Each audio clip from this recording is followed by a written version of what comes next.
Yep. Are we rolling? Yep. Ladies and gentlemen, boys and girls, welcome to another session of the Playhouse. Jitters galore in this. This is like the third time we're starting. But I'm excited because we're about to have such an amazing conversation. When it comes to entrepreneurship, wherever you are in the globe, this is the conversation for you. This is the CTA that you need to be watching. The conversation that we're about to have is going to be so rich. You're going to get to learn so much. No matter where you are in your entrepreneurship journey, if you're just started, if you're looking for financing, if you are in the middle and you're struggling, if you're about to shut down, wherever it is in your entrepreneurship journey that you are, I promise you, watch this CTA before you make your next decision. I have a feeling that this CTA may help you, or at least you're going to be able to connect with somebody who is an expert in that field. I say that I've known this guy for quite a minute, looked at him from the background, had different conversations about different things, and then suddenly I watched him become an influencer, a socialite. No, I'm joking. but what I mean is that he's an authority on the digital space and has amazing edifying conversations about the entrepreneurship space. He is a non-executive director at Wylde International. We're going to be hearing all about Wylde International. For those of you who are wondering, what? I didn't know he was part of Wylde International. He's also the CEO of Sandbox. Sandbox, eh? Yes, Sandbox. He's also the CEO of Sandbox. And now listen to this. The Sandbox, I don't even know how to explain what Sandbox is, but I'm just going to tell you that there is no other company globally that is like Sandbox. Am I right? Yes, you're right. I'm right, eh? We are I'm very not just confident about that. No. Tooting is hot. You're confident about that, We're very confident about that. And anyway, we're going to be hearing, and so now I bet some guys are already wondering what is Sandbox, and we're going to be talking all about this. I promise you, this is a journey that you want to. This is one of those CTAs that you want to watch, and you're going to be telling me later on, I'm so glad I watched this. You've really helped me here. It's one of the good ones. One of the good ones. So ladies and gentlemen, boys and girls, put your hands together for none other than Joram Mwinamo. I've waited for this moment. Joram. Yes. First and foremost, asante sana for accepting to come. Yeah. Thank you so much for coming to CTA.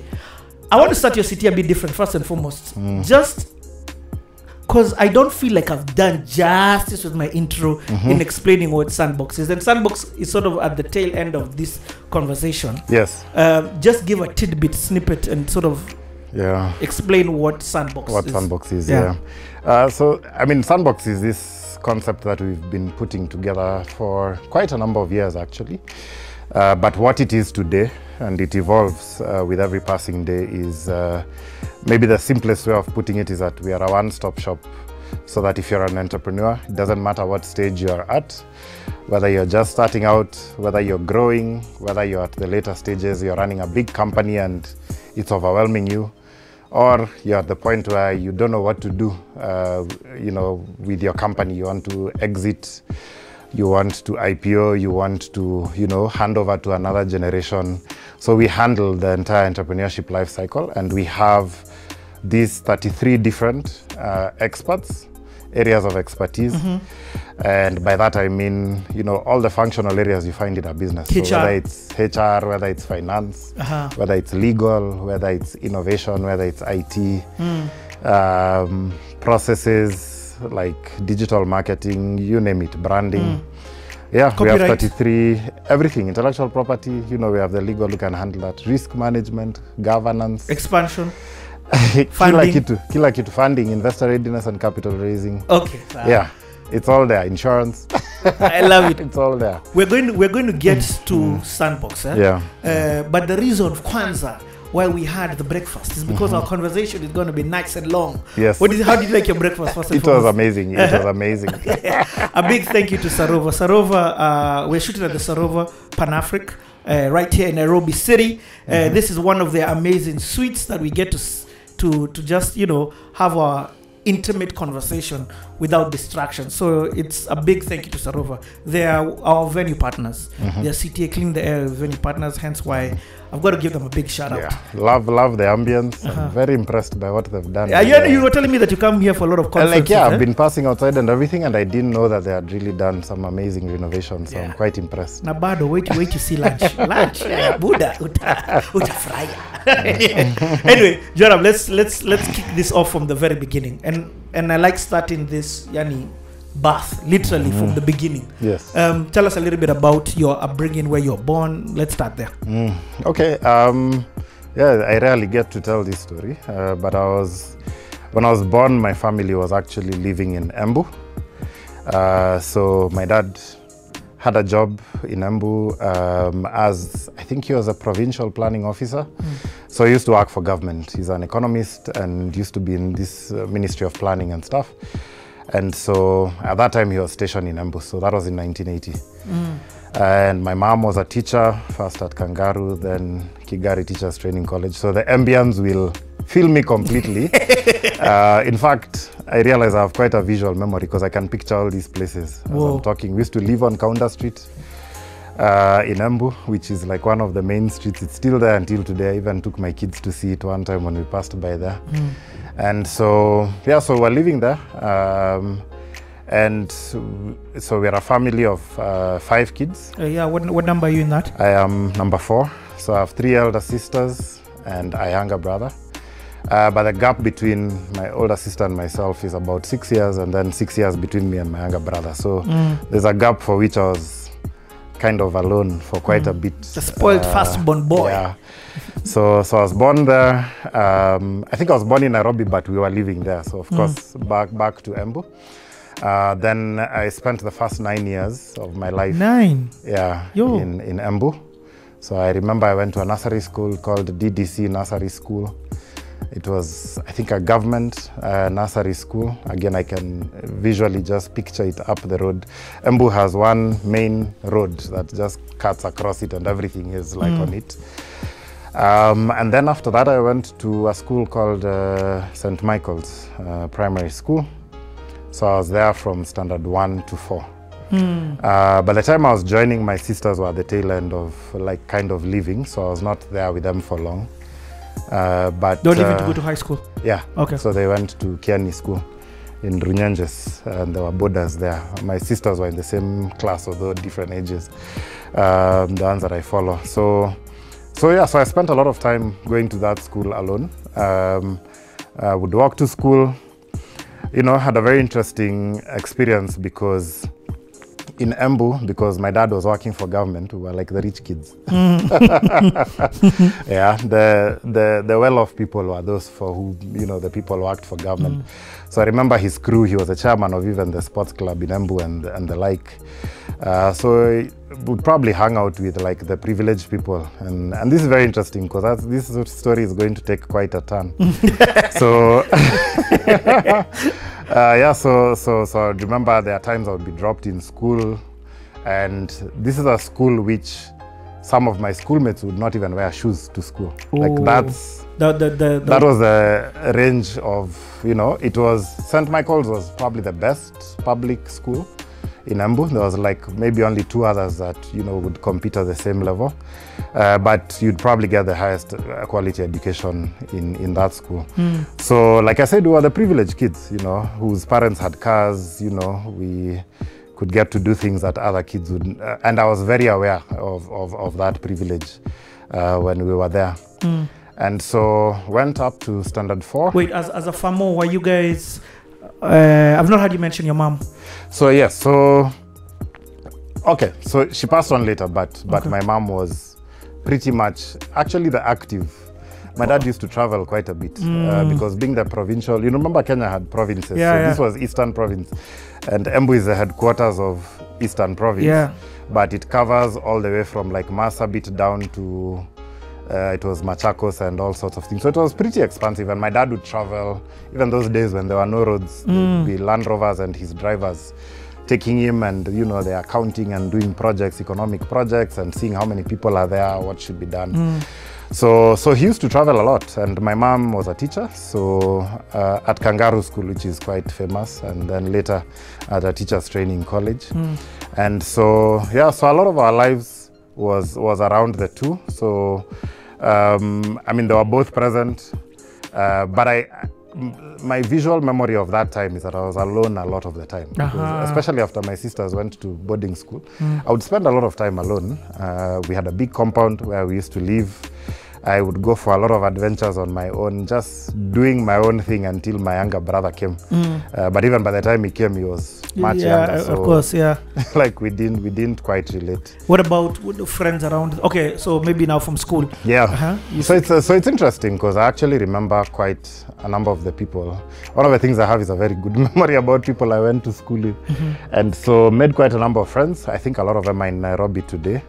I'm not really in touch with them. I tried to reconnect with my best friends from primary, but I don't know them. They had moved on from that story. And me, I'm a guy of relationships. I hold on to them, so I was a bit disappointed that didn't keep going. But yeah, I mean, I had friends in school, and I just remember a lot of playing, with other kids in school, getting hurt, playing football.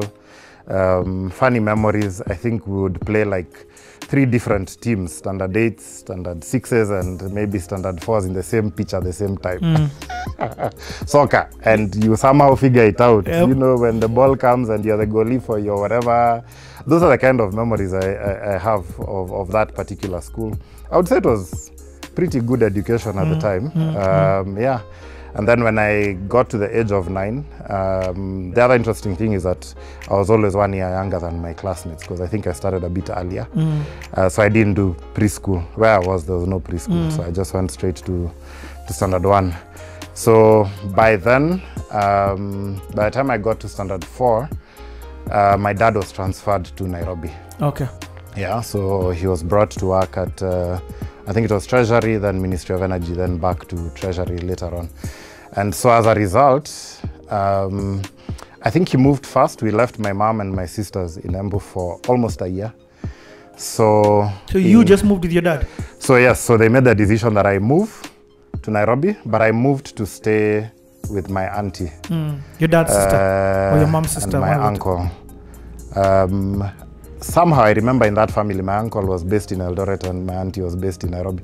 So there's this family who were pretty close with our cousins. So I moved and lived with them for that year, that transitionary year. So guess which school I was taken to when I was brought to Nairobi? I was taken to Lavington Primary School. So quite a shift, because while I felt like the privileged kid in St. Michael's, when I moved to Lavington School, it was the complete opposite. Now I met real rich kids. But also Lavington, I've got to give it up for the diversity. Yeah. Because Lavington also had guys from Kawangware come in. That was later. Oh, that was later. When I joined, I actually felt like at the bottom of a pyramid. For real? Because all my fellow classmates, their parents were ministers, PSs. Whoa. Like the wealthy, the whole concept of private school wasn't very big then. So people usually went to the mainstream school. Yeah. And later on is when I found out the 2 primary schools I went to in Nairobi, because I did shift later on again to another school. Yeah. Were actually like a pre-serve for your, people in government would take their kids there. And so they would also ensure that the standards in those schools were kept quite high. So how's Lavington Primary now? You go what, your class 3? It was or 4? Class 4. Class 4, eh? Class 4. It was a complete culture shock, to be honest. Because I came from a place where I probably even had the best English and everything, to the place where now I would listen to other people speak English and I'm like, what have I been learning? We're using a textbook called Junior English in Lavington Primary School, and for me it feels like very British, English and stuff. Like it was just complete worlds apart. So I actually felt like my self-esteem took quite a bit of a hit. Like before I actually like settled in, it took a while. I even remember I met a friend of mine who we were in class in school in Lavington at the same time, and she couldn't remember me from Lavington. I was very quiet, very laid back, very much in the background. Took me a long time to make friends and just integrate into the system. So for a long time I was just mesmerized by this whole Nairobi thing, and just adjusting to the Nairobi lifestyle from Embu. Where in Nairobi, where were you staying? I know you're still with your aunts, but what location? So my aunt used to live in Gay Estate in Langata. And I remember every morning we would get on to the back road of Karen and kind of use a long route down to whatever. So my auntie, I mean, they had many kids. Okay, so we were quite a number, and they're all boys except the last born was a girl. And so I felt I was in very good company. Like it was almost a seamless transition. I didn't feel I'm away from my family and stuff, which is something about, I think, our culture from where I come from. Even I remember at any given time we always had like a cousin or something staying with us because they were going to a school nearby, and they would stay with us during that time. So the same thing happened to me. I think it was a normal thing to just swap kids and take them to different places. So that year when I was with them, I felt pretty much at home. My auntie was primarily in charge there. I think my uncle had just gone and opened a pharmacy in Eldoret. So he was back and forth a lot. So I don't remember seeing much of him. But I was there with my cousins. And your dad was staying in Nairobi? So my dad was back and forth as well. I remember for several weekends, on Friday I would get into the car with him, would travel to Embu, spend the weekend. Then Monday morning we would travel, and it was like 2 hours drive. So Monday morning would leave Embu like at 5 a.m. and I would be in Lavington in the morning. So there are several weekends when I went back to Embu to spend time with the whatever. Actually, that's a very good point. I don't know where my dad was staying then, but he was working in Nairobi. That's why I was moved. But yeah, we used to be back and forth quite a bit. Okay, in school now, how are you doing? How would you say you're doing? Are you a clever kid? Were you exploring in the arts? Tell me a little bit about. Yes, that. Yes, I think I was always top of the class. I don't think I've ever admitted that anywhere, but yes, I remember I was top of the class in St. Michael's. When I came to Lavington, I think it took a bit of a hit because I felt like it was a switch in how the system was being done. So I think I had a bit of a regression, maybe down to the middle, but made my way up as I kind of figured by class out 6 by one. What the system was all about. But yeah, I think I remember always being like at the top of a class. One of the things I remember in Embu was that my mom used to do holiday tuition for other kids. And because she was a teacher, and I think my parents and even our family legacy are very pro-education.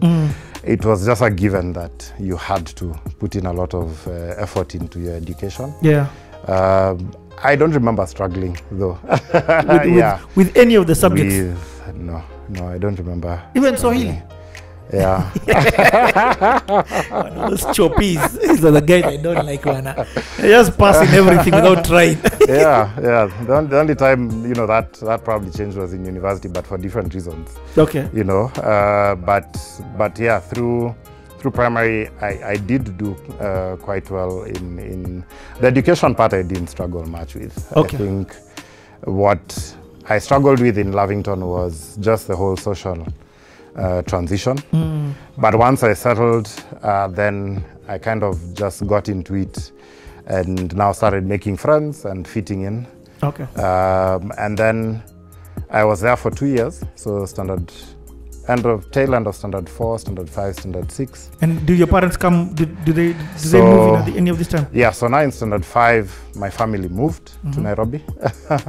And so we moved to, there's a road called Ralph Bunch Road, just near Valley Road.